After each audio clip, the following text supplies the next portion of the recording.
Hello friends, welcome to my channel more education junction.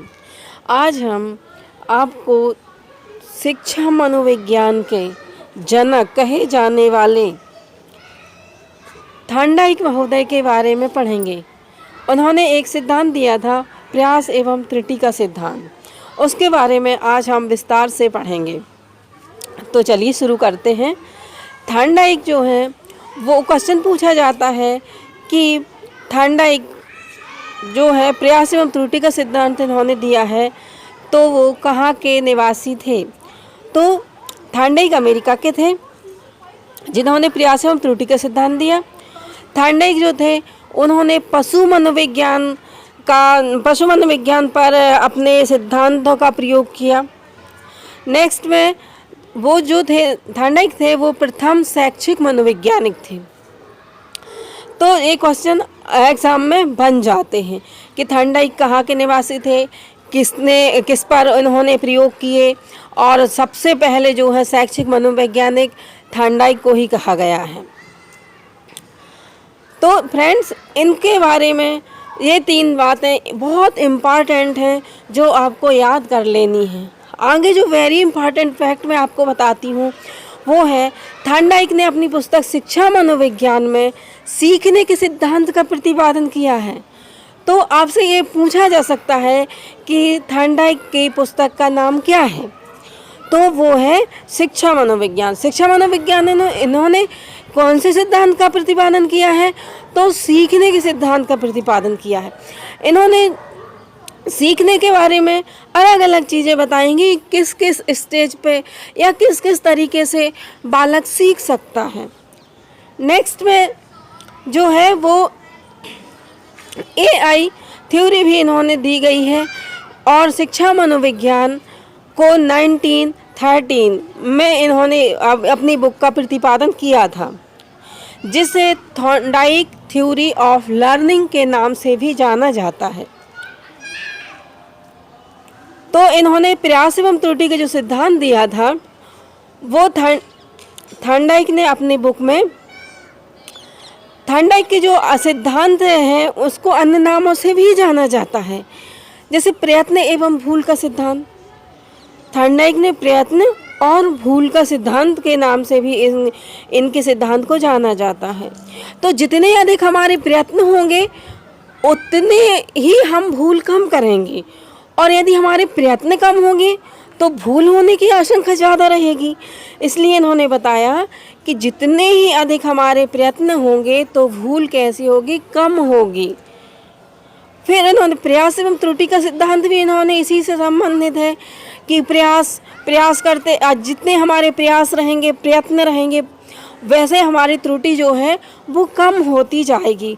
और उद्दीपन, अनुक्रिया का सिद्धांत, समायोजनवाद का सिद्धांत भी इन्होंने दिया, और संबंधवाद का सिद्धांत भी दिया, और लास्ट में जैसे आवृत्ति का सिद्धांत भी इन्होंने ही दिया है। तो इसलिए थॉर्नडाइक के अन्य सिद्धांत जो हैं वो इस नाम से भी जाने जाते हैं, और उद्दीपन अनुक्रिया को SR थ्योरी भी कहा जाता है।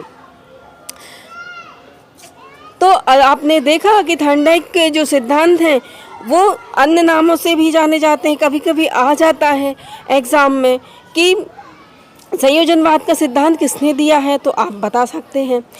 और थॉर्नडाइक के जो नियम है इनको 2 मुख्य भागों में बांटा गया है, 2 भागों में बांटा गया है, 2 पार्टों में बांटा गया है। तो मुख्य नियम भी दिए गए हैं और दूसरा दिया गया है गौण नियम। तो मुख्य नियम में इन्होंने जो है दिए हैं वो 3 दिए गए हैं मुख्य नियम, और 5 दिए हैं इन्होंने गौण नियम। तो चलें अपन पहले मुख्य नियम के बारे में बात कर लेते हैं। मुख्य नियम इन्होंने 3 दिए हैं। अभ्यास का नियम दिया है, तत्परता का नियम दिया है, और प्रभाव या परिणाम का नियम दिया गया है। तो इन्होंने 3 नियम दिए हैं। दोस्तों, कभी कभी एग्ज़ाम में आ जाता है कि मुख्य नियम कौन से हैं, तो आपको यदि याद होगा कि 3 नियम हैं इन्होंने दिए गए हैं, और गौण नियम कौन कौन से हैं। ठीक है, तो आपको यदि 3 नियम पता है तो आप गौण नियम बता सकते हैं।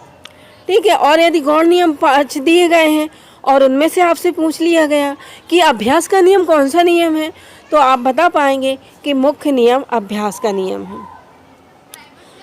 उसी प्रकार से तत्परता का जो नियम है, तत्परता का नियम आपसे पूछा जाए कि तत्परता का नियम मुख्य नियम है या गौण नियम है, तो वो भी आप बता पाएंगे। प्रभाव का नियम, जैसे प्रभाव का नियम जे कि किसी चीज़ से आप प्रभावित हुए हैं, है ना, या किसी परिणाम के बारे में आप पता है कि परिणाम इसका ये होना है, तो आप वो काम कर मतलब बहुत अच्छे से करेंगे। और प्रभाव का तत्परता का नियम भी उसी प्रकार से, जब आप किसी कार्य को करने के लिए तत्पर रहेंगे, अंदर से इच्छुक रहेंगे किसी चीज़ को करने के लिए, तो वो काम भी आप बहुत जल्दी बहुत अच्छे से कर लेंगे। और वैसे प्रभाव का नियम भी है कि प्रभाव का नियम, किसी चीज़ से आप प्रभावित हुए या कोई परिणाम के बारे में यदि आपने सोचा है, देखा है कि इसका परिणाम ये निकलता है, तो उससे भी आप प्रेरित होके वह काम जल्दी कर लेंगे, जल्दी सीख जाएंगे।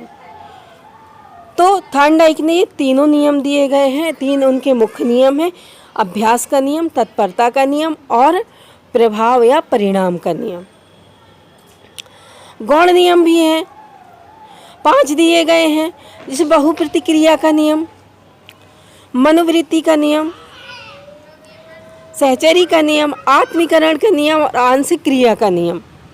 ये 5 दिए गए हैं, गौण नियम दिए गए हैं। अब दोस्तों, बहुप्रतिक्रिया का नियम, जैसे बहुत से लोग हैं, कोई काम कर रहे हैं, बहुत से लोग हैं, तो आप उसको बहुप्रतिक्रिया दे रहे हैं, बहुत शाबाशी दे रहे हैं, बहुत अच्छा कह रहे हैं किसी कार्य को, तो आप वो चीज़ भी बहुत अच्छे से सीख लेंगे और आगे प्रोत्साहित हुआ करेंगे। चलिए देखते हैं, उन्होंने अपना जो प्रयोग किया था वो बिल्ली पर किया था। थॉर्नडाइक से यदि आपसे पूछा जाए कि थॉर्नडाइक ने अपना जो प्रयोग किया था वो किस जानवर पर किया था, किस पशु पर किया था, तो वो किया था बिल्ली पर किया था।